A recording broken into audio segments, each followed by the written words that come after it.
शुक्लाम्बरधरं विष्णुं शशिवर्णं चतुर्भुजं प्रसन्नवदनं ध्यायेत् सर्वविघ्नोपशान्तये व्यासं वसिष्ठनप्तारं शक्तेः पौत्रमकल्मषम् पराशरात्मजं वन्दे शुकतातं तपोनिधिं व्यासाय विष्णुरूपाय व्यासरूपाय विष्णवे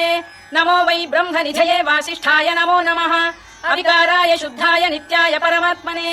सदैकरूपरूपाय विष्णवे सर्वजिष्णवे यस्य स्मरणमात्रेण जन्म संसारबन्धनात् विमुच्यते नमस्तस्मै विष्णवे प्रभविष्णवे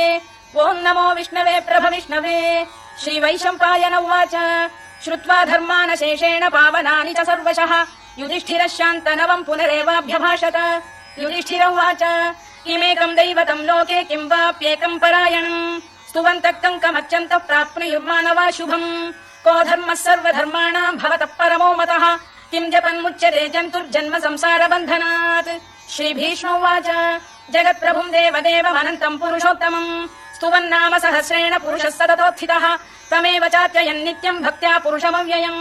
ध्यायम् स्तुवन् नमस्यम् च यजमानस्तमेव च अनादिनिधनम् विष्णुम् सर्वलोकमहेश्वरम् लोकाध्यक्षम् स्तुवन् नित्यम् सर्वदुःखातिगो भवेत् ब्रह्मण्यम् सर्वधर्मज्ञम् लोकानाम् कीर्तिवर्धनम् लोकनाथम् महद्भूतम् सर्वभूतभवोद्भवम् एष मे सर्वधर्माणाम् धर्मोऽधिकतमो मतः यद्भक्त्या पुण्डरीकाक्षम् स्तवैरच्चेन्नरः सदा परमं यो महत्तेजः परमं यो महत्तपः परमं यो महद्ब्रह्म परमं यः परायणम् पवित्राणाम् पवित्रं यो मङ्गलानाम् च मङ्गलम् दैवतम् देवतानाम् च भूतानाम् यो व्ययपिता यतः सर्वाणि भूतानि भवन्त्यादियुगागमे यस्मिंश्च प्रलयम् यान्ति पुनरेव युगक्षये तस्य लोकप्रधानस्य जगन्नाथस्य भूपते विष्णोर्नाम सहस्रम् मे शृणु पापभयापहम् यानि नामानि गौणानि विख्यातानि महात्मनः ऋषिभिः परिगीतानि तानि वक्ष्यामि भूतये ऋषिर्नाम्नाम् सहस्रस्य वेदव्यासो महामुनिः छन्दोऽनुष्टुप् तथा देवो भगवान् देवकीसुतः अमृताम् शुद्भवो बीजम् शक्तिर्देवकी नन्दनः त्रिसामाहृदयम् तस्य शान्त्यर्थे विनियुज्यते विष्णुम् जिष्णुम् महाविष्णुम् प्रभविष्णुम् महेश्वरम् अनेकरूपदैत्यान्तम् नमामि पुरुषोत्तमम् अस्य श्रीविष्णोर्दिव्यसहस्रनाम स्तोत्र महामन्त्रस्य श्रीवेदव्यासो भगवान् ऋषिः अनुष्टुप्छन्दः श्रीमहाविष्णुः परमात्मा श्रीमन्नारायणो देवता अमृताम् शुद्भवो भानुरिति बीजम् देवकी नन्दन श्रेष्ठेति शक्तिः उद्भवः क्षोभणो देव इति परमो मन्त्रः शङ्खबृन्नन्दकी चक्रीति कीलकम् शार्ङ्गधन्वा गदाधर इत्यस्त्रम् रथाङ्गपाणिरक्षोभ्य इति नेत्रम् त्रिसामासामगः सामेति कवचम् आनन्दम् परब्रह्मेति योनिः ऋतुः सुदर्शनकाल इति दिग्बन्धः श्रीविश्वरूप इति ध्यानम् श्रीमहाविष्णुप्रीत्यर्थे सहस्रनाम जपे विनियोगः ध्यानम् क्षीरोदन्वत्प्रदेशे शुचिमणि विलसत्सैकते मौक्तिकानाम् मालाक्लुप्तासनस्थ स्फटिकमणिनिभैर्मौक्तिकैर्मण्डिताङ्गः शुभ्रैरभ्रैरदभ्रैरुपरि विरचितैर्मुक्तपीयूषवर्षैः आनन्दीन पुनीयादरिनलिन गदा शङ्खपाणिर्मुकुन्दः भूः पादौ यस्य नाभिर्विहदसुरनिलश्चन्द्रसूर्यौ च नेत्रे कर्णावाशा शिरोद्यौर्मुखमपि दहनो यस्य वास्तेयमब्धिः अन्तस्थम् यस्य विश्वम् सुरनरखगो भोगि गन्धर्व दैत्यैः चित्रम् रम्यते तम् त्रिभुवन वपुषम् विष्णुमीशम् नमामि ॐ नमो भगवते वासुदेवाय शान्ताकारम् भुजगशयनम् पद्मनाभम् सुरेशम् विश्वाधारम् गगनसदृशम् मेघवर्णम् शुभाङ्गम् लक्ष्मीकान्तम् कमलनयनम् योगिहृध्यानगम्यम् वन्दे विष्णुम् भवभयहरम् सर्वलोकैकनाथम् मेघश्यामम् पीतकौशेयवासम् श्रीवत्साङ्कम् कौस्तुभोद्भासिताङ्गम् पुण्योपेतम् पुण्डरीकायताक्षम् विष्णुम् वन्दे सर्वलोकैकनाथम् नमः समस्तभूतानामादिभूताय भूभृते अनेकरूपरूपाय विष्णवे प्रभविष्णवे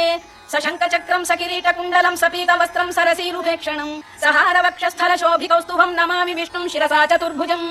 छायायाम् पारिजातस्य हेमसिंहासनोपरि आसीनमम्बुदश्याममायताक्षमलङ्कृतम् चन्द्राननम् चतुर्बाहुम् श्रीवत्साङ्कितवक्षसम् रुक्मिणी सत्यभामाभ्याम् सहितम् कृष्णमाश्रये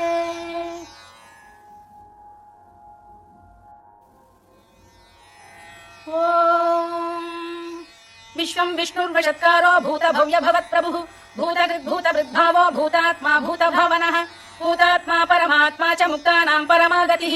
अव्ययः पुरुषः साक्षी क्षेत्रज्ञोऽक्षर एव च योगो योगविदाम् नेता प्रधानपुरुषेश्वरः नारसिंहवपुः श्रीमान् केशवः पुरुषोत्तमः सर्वः शर्वः शिवस्थाणुर्भूतादिर्निधिरव्ययः सम्भवो भावनो भक्ता प्रभव प्रभुरीश्वरः स्वयं भूष्यम्बुरादित्य पुष्कराक्षो महास्वनः अनादिनिधनो धाता विधाता धातुरुत्तमः अप्रमेयो ऋषिकेश पद्मनाभोमर प्रभुः विश्वकर्मा मनुस्कष्टा स्थविष्ठस्थविरो ध्रुवः अग्राह्य शाश्वत कृष्णो लोहिताक्ष प्रदर्दनः प्रभूतस्त्रिककुब्धाम पवित्रम् मङ्गलम् परम् ईशान प्राणद प्राणो ज्येष्ठ श्रेष्ठ प्रजापतिः हिरण्यगर्भो भूगर्भो माधवो मधुसूदनः ईश्वरो विक्रमी धन्वी मेधावी विक्रमक्रमः अनुत्तमो दुराधर्ष कृतज्ञकृतिरात्मवान् सुरेश शरणम् शर्म विश्वरेता प्रजाभवः अधः संवत्सरो व्याळ प्रत्ययः सर्वदर्शनः अजः सर्वेश्वरः सिद्धः सिद्धिः सर्वादिरच्युतः वृषाकपिरमेयात्मा सर्वयोग विनिसृतः वसुर्वसुमनः सत्यः समात्मा संमितः समः अमोघ पुण्डरीकाक्षो विषकर्मा वृषाकृतिः रुद्रो बहुशिरा बभ्रुर्विश्वयोनिश्रुचिश्रवाः अमृतः शाश्वतस्थाणुर्वरारोहो महातपाः सर्वगः सर्वविद्भानुर्विश्वक्सेनो जनार्दनः वेदो वेदविदव्यङ्गो वेदाङ्गो वेदवित्कविः लोकाध्यक्षः सुराध्यक्षो धर्माध्यक्ष कृताकृतः चतुरात्मा चतुर्व्यूहश्चतुर्दंष्टश्चतुर्भुजः भ्राजिष्णुर्भोजनम् भोक्ता सहिष्णुर्जगदादिजः अनघो विजयो जेता विश्वयोनिः पुनर्वसुः उपेन्द्रो वामनः प्रांशुरमोघः शुचिरूर्जितः अतीन्द्रः सङ्ग्रहः सर्गो धृतात्मा नियमो यमः वेद्यो वैद्यः सदा योगी वीरः माधवो मधुः अतीन्द्रियो महामायो महोत्साहो महाबलः महाबुद्धिर्महावीर्यो महाशक्तिर्महाद्युतिः अनिर्देश्य वपुः श्रीमान् अमे आत्मा महाद्विधृत् महेश्वासो महीभर्ता श्रीनिवासः सताङ्गतिः अनिरुद्धः सुरानन्दो गोविन्दो गोविदाम्पतिः मरीचिर्दमनो हंसः सुपर्णो भुजगोत्तमः हिरण्यनाभः सुतपाः पद्मनाभः प्रजापतिः अमृत्युः सर्वदृक्सिंहः सन्धाता सन्धिमान् स्थिरः अजो दुर्मर्षणः शास्ता विश्रुतात्मा सुरारिः गुरुर्गुरुतमो धाम सत्यः सत्यपराक्रमः निमिषो निमिषस्रग्वी वाचस्पतिरुदारधीः अग्रणी ग्रामणी श्रीमान् न्यायो नेता समीरणः सहस्रमूर्धा विश्वात्मा सहस्राक्षः सहस्रपात् आवत्तनो निवृत्तात्मा संवृतः सम्प्रमर्दनः अधः संवर्तको भङ्गिरनिरोधरणीधरः सुप्रसाद प्रसन्नात्मा विश्वधृत् विश्वभुग्विभुः सत्कर्ता सत्कृतः साधुर्जन्धुर्नारायणो नरः असङ्ख्येयो प्रमेयात्मा विशिष्टः शिष्टकृच्छुचिः सिद्धार्थ सिद्ध संकल्पः सिद्धिदः सिद्धिसाधनः वृषाही वृषभो विष्णुर्वृषपर्वा वृषोदरः वर्धनो वर्धमानश्च विविक्तः श्रुतिसागरः सुभुजो दुर्धरो वाग्मी महेन्द्रो वसुदो वसुः नैकरूपो बृहद्रूपः शिपिविष्टप्रकाशनः ओजस्तेजोद्युतिधरः प्रकाशात्मा प्रतापनः वृद्धस्पष्टाक्षरो मन्त्रश्चन्द्रांशुर्भास्करद्युतिः अमृतांशुद्भवो भानुः शशबिन्दुः सुरेश्वरः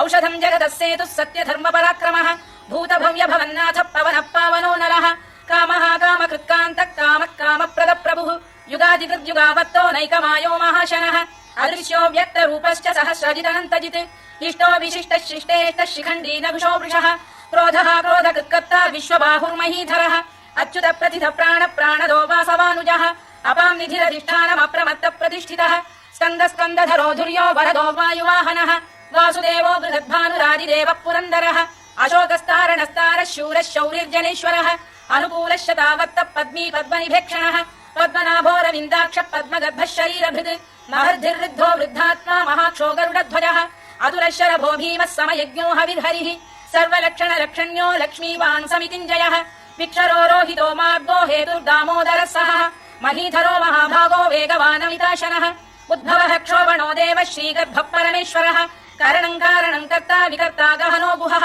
व्यवसायो व्यवस्थानः संस्थानस्थानदो ध्रुवः परद्धिः परमस्पष्टस्तुष्टः पुष्टः शुभेक्षणः रामो विरामो विरतो मार्गो नेयो नयो नयः वीरः शक्तिमताम् श्रेष्ठो धर्मो धर्मविदुत्तमः वैकुण्ठः पुरुष प्राण प्राणद प्रणवपृतुः हिरण्यगर्भः शत्रुघ्नो व्याप्तो वायुरधोक्षजः ऋतुः सुदर्शनकालः परमेष्ठी परिग्रहः उग्रः संवत्सरो दक्षो विश्रामो विश्वदक्षिणः विस्तारस्थावरस्थाणुप्रमाणम् बीजमव्ययम् अर्थोऽनर्थो महाकोशो महाभोगो महाधनः अनिर्विण्णस्थविष्ठो भूर्धर्मयूपो महामखः नक्षत्रनेमिर्नक्षत्री क्षमः क्षामः समीहनः यज्ञयुज्यो महेद्यश्च क्रतुः सत्रम् सदाङ्गतिः सर्वदर्शी विमुक्तात्मा सर्वज्ञो ज्ञानमुत्तमम् सुव्रतः सुमुखः सूक्ष्मः सुघोषः सुखरः सुहृत् मनोहरो जितक्रोधो वीरबाहुर्विदारणः स्वापनः स्ववशो व्यापी नैकात्मा नैककर्मकृत् वत्सरो वत्सलो वत्सी रत्नगर्भोधनेश्वरः धर्मकृद्धर्मी सदसक्षरमक्षरम् अभिज्ञाता सहस्रांशुर्विधाता कृतलक्षणः नभस्तिनेमिः सत्तस्तः सिंहो भूतमहेश्वरः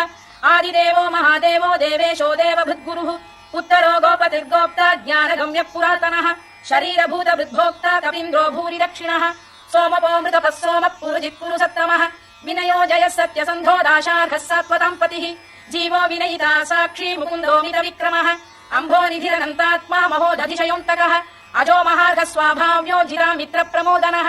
ఆనందో నందనో నందః సత్యధర్మా త్రివిక్రమః మహర్షి కవిరాచార్య కృతజ్ఞో మేదినీపతిః త్రిపురస్త్రిదశాధ్యక్షో మహాశృంగకృతాంతకృత్ మహావరాహో గోవింద సుషేణ కనకంగనీ గుహ్యో గభీరో గహనో గుప్తశ్చక్రగదాధరః మేధాస్వాంగో జితకృష్ణో దృఢః సంకర్షణోచ్యుతః వరుణో వారుణో వృక్ష పుష్కరాక్షో మహామనాః భగవాన్ భగహానందీ వనమాలీ హలాయుధః ఆదిత్యో జ్యోతిరాదిత్యః సహిష్ణుర్గతి సత్తమః సుధన్వాఖండ పరశుద్ధారుణో ద్రవిణప్రదః దివస్పృక్ సర్వదృక్న్యాసో వాచస్పతిరయో నిజః త్రిసామాసామగస్సామ నిర్వాణం భేషజం భిషజ్ సన్యాసకృచ్ఛమశాంతో నిష్ఠా శాంతిపరాయణం శుభాంగः శాంతిదः స్రష్టా కుముదः కువలేశయः గోహితో గోపరిగోప్తా వృషభాక్షో వృషప్రియः అనివర్తి నివృత్తాత్మా సంక్షేప్తాక్షేమకృత్ శివः శ్రీవత్సవక్ష శ్రీవాస శ్రీపతి శ్రీమతాంబరः శ్రీధ శ్రీశ శ్రీనివాస శ్రీనిధి శ్రీవిభావనः శ్రీధర శ్రీకర శ్రేయ శ్రీమాన్ లోకత్రయాశ్రయः స్వక్షస్వంగశ్చతానందో నందిర్జ్యోతిర్గణేశ్వరः విజితాత్మా విధేయాత్మా సత్కీర్తిశ్చిన్న సంశయः ఉదీర్ణः సర్వతశ్చక్షురనీశ శాశ్వత స్థిరः భూషయో భూషణో భూతిర్విశోకः శోకనాశనः అర్చిష్మానర్చిత కుంభో విశుద్ధాత్మా విశోధనः అనిరుద్ధో ప్రతిరథ ప్రద్యుమ్నో మిత విక్రమः కాలనేమి వీరः శౌరిः శూరజనేశ్వరः త్రిలోకాత్మా త్రిలోకేశ కేశవ కేశిః హరిః కామదేవ కామపాల కామీ కాంతకృతాగమః అనిర్దేశవ పుర్విష్ణుర్వీరోనంతో ధనంజయः బ్రహ్మణ్యో బ్రహ్మగృద్బ్రహ్మ బ్రహ్మ బ్రహ్మనివర్ధనः బ్రహ్మని బ్రాహ్మణో బ్రహ్మీ బ్రహ్మజ్ఞో బ్రాహ్మణ ప్రియः మహాక్రమో మహాకర్మ మహాతేజా మహోరగः మహాకర్తుర్మహాయజ్వా మహాయజ్ఞో మహాహవిః స్తవ్యస్తవ ప్రియ స్తోత్రం స్తుతి స్తోతారణ ప్రియः పూర్ణః పూరయితా పుణ్య పుణ్యకీర్తిరనామయः మనోజవస్తీర్థకరో వసుదేతా వసుప్రదः వసుప్రదో వాసుదేవో వసుర్వసుమనాహవిః సద్గతి సత్కృతి సత్తా సద్భూతి సత్పరాయణः శూరసేనో యదుశ్రేష్ఠः సన్నివాసः సుయామునः భూతావాసో వాసుదేవः సర్వాసు నిలయో నలः దర్పః దర్పదో దృప్తో దుర్ధరోథా పరాజితः విశ్వమూర్తిర్మహామూర్తిర్దీప్తమూర్తిరమూర్తిమాన్ అనేకమూర్తిరవ్యక్తः శతమూర్తిः శతాననः ఏకోనైకः స వక్రకిం యత్తత్పదమనుత్తమం లోకబంధుర్లోకనాథో మాధవో భక్తవత్సలः సువర్ణవర్ణో హేమాంగో వరాంగశ్చందనాంగదీ వీరः విషమः శూన్యో ఘృతా క్షీరచరశ్చరः అమానీ మానదో మాన్యో లోకస్వామీ త్రిలోకభృత్ సుమేధా మేధజో ధన్యः సత్యమేధాధరాధరः తేజో వృషోద్యుతిధరः సర్వశస్త్రభృతాంబరः ప్రగ్రహో నిగ్రహో వ్యగ్రో నైకశృంగో గదాగ్రజः చతుర్మూర్తిశ్చతుర్బాహుశ్చతుర్వ్యూహశ్చతుర్గతిः చతురాత్మా చతుర్భావశ్చతుర్వేద విదేకపాత్ సమావర్తో నివృత్తాత్మా దుర్జయో దురతిక్రమः దుర్లభో దుర్గమో దుర్గో దురావాసో దురారిః శుభాంగో లోకసారంగ స్వతంతుస్తంతు వర్ధనः ఇంద్రకర్మా మహాకర్మా కృతకర్మా కృతాగమः ఉద్భవ సుందర సుందో రత్ననాభः సులోచనः అత్తో వాజసన శృంగీ జయంతः సర్వ విజయీ సువర్ణ బిందు రక్షోభ్య సర్వవాగీశ్వరేశ్వరः మహాహ్రదో మహాగర్తో మహాభూతో మహానిధిః కుముద కుందర కుంద పర్జన్య పావనో నిలః అమృతాశో మృతవపుః సర్వజ్ఞः సర్వతోముఖः సులభ సువ్రత సిద్ధ శత్రుజిచ్చత్రుతాపనः న్యగ్రోధోదుంబరోష్టతశ్చాణూరాంధ్రైషూదనः సహస్రార్చిः సప్తజిహ్వः సప్తైధా సప్తవాహనः అమూర్తిరనఘోచింత్యో భయగృద్భయనాశనः అణుబృహత్కృశస్థూలో గుణభిర్నిర్గుణో మహాన్ అధృతస్వధృతస్వాస్య ప్రాగ్వంశో వంశవర్ధనः ధారభృత్కథితో యోగీ యోగీశः సర్వకామదः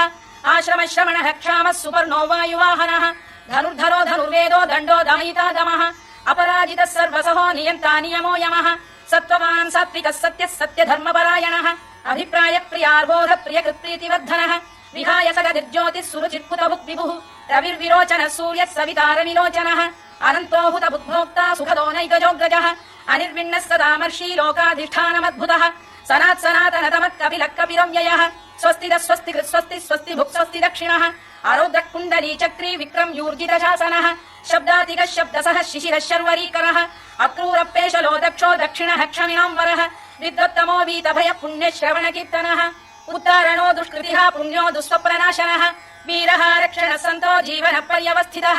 అనంతరూపోనంత శ్రీర్జితమన్యుర్భయాపహः చతురశ్రో గభీరాత్మా విదిశో వ్యాదిశో దిశः అనాదిర్భూర్భువో లక్ష్మీ సువీరో రుచిరాంగదः జననో జన జన్మాదిర్భీమో భీమ పరాక్రమः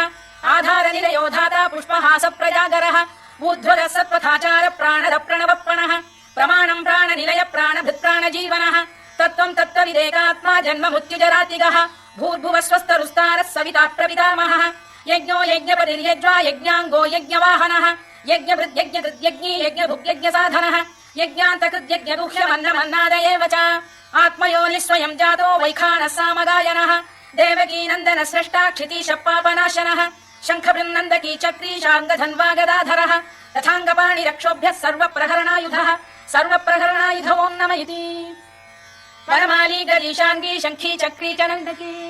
श्रीमान्नारायणो विष्णुर्वासुदेवोऽभिरक्षतु वनमाली गरीशाङ्गी शङ्खी चक्री च नन्दकी श्रीमान्नारायणो विष्णुर्वासुदेवोऽभिरक्षतु वनमाली गरीशाङ्गी शङ्खी चक्री च नन्दकी श्रीमान्नारायणो विष्णुर्वासुदेवोऽभिरक्षतु इतीदम् कीर्तनीयस्य केशवस्य महात्मनः नाम्नाम् सहस्रम् दिव्यानामशेषेण प्रकीर्तितम् य इदम् शृणुयान् नित्यम् यश्चापि परिकीर्तयेत् नाशुभम् प्राप्नुयात् किञ्चित् सोमुत्रेह च मानवः वेदान्तको ब्राह्मणस्य क्षत्रियो विजयी भवेत् वैश्यो धनसमृद्धः स्यात् क्षुद्रः सुखमवाप्नुयात् धर्मार्थी प्राप्नुयात् धर्ममर्थार्थी चार्थमाप्नुयात् कामानवाप्नुयात् कामी प्रजार्थी चाप्नुयात् प्रजाम् भक्तिमान् यः सदोत्थाय शुचिस्तद्गतमानसः सहस्रम् वासुदेवस्य नाम्नामेतत् प्रकीर्तयेत् यश प्राप्नोति विपुलम् याति प्राधान्यमेव च अचलाम् श्रियमाप्नोति श्रेयः प्राप्नोत्यनुत्तमम् न भयम् क्वचिदाप्नोति वीर्यम् तेजश्च विन्दति भवत्यरोगोद्युतिमान् बलरूपगुणान्वितः रोगात्तो मुच्यते रोगात् बद्धो मुच्येत बन्धनात् भयान्मुच्येत भीतस्तु मुच्येतापन्न आपदः दुर्गाण्यतितरत्याशु पुरुषः पुरुषोत्तमम् सुवन्नाम सहस्रेण नित्यम् भक्ति समन्वितः वासुदेवाश्रयो मर्त्यो वासुदेवपरायणः सर्वपाप विशुद्धात्मा याति ब्रह्म सनातनम् न वासुदेव भक्तानाम् अशुभम् विद्यते क्वचित् जन्म मृत्युजरा व्याधि भयम् नैवोपजायते इमं स्तवमधीयानः श्रद्धा भक्ति समन्वितः युज्येतात्मसुखक्षान्ति श्रीधृति स्मृति कीर्तिभिः न क्रोधो न च मात्सर्यम् न लोभो न शुभामतिः भवन्ति कृतपुण्यानाम् भक्तानाम् पुरुषोत्तमे द्यौः स चन्द्रार्क नक्षत्राखम् दिशो भूर्महोदधिः वासुदेवस्य वीर्येण विधृतानि महात्मनः ससुरासुर गन्धर्वम् स यक्षोरगराक्षसम् जगत्पशे वत्ततेदम् कृष्णस्य सचराचरम्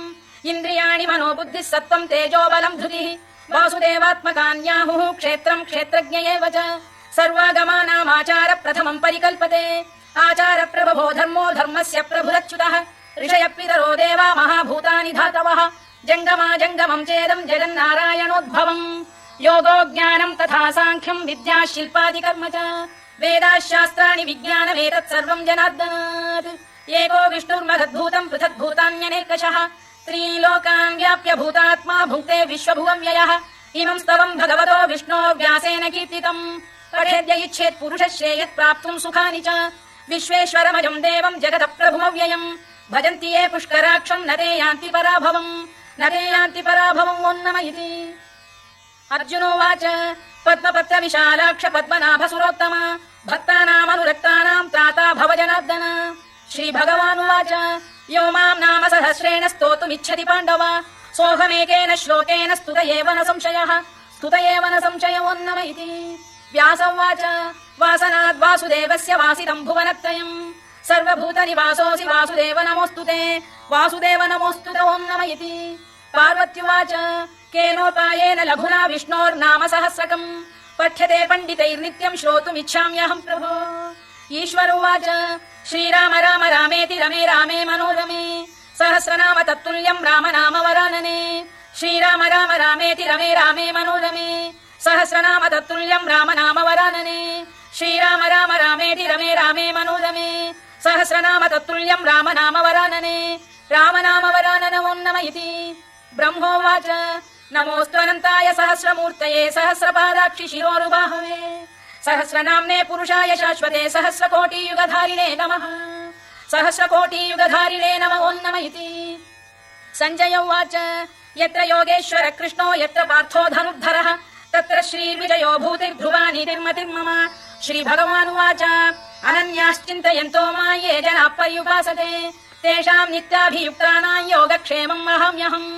परित्राणाय साधूनाम् विनाशाय च दुष्कृताम् धर्म संस्थापनार्थाय सम्भवामि युगे युगे आर्ता विषण्णाः शिथिलाश्च भीता घोरेषु च व्याधिषु वर्तमानाः संकीर्त्य नारायण शब्दमात्रम् विमुक्त दुःखाः सुखिनो भवन्तु कायेन वाचा मनसेन्द्रियैर्वा बुद्ध्यात्मना वा प्रकृते स्वभावात् करोमि यद्यत् सकलम् परस्मै नारायणायति समर्पयामि।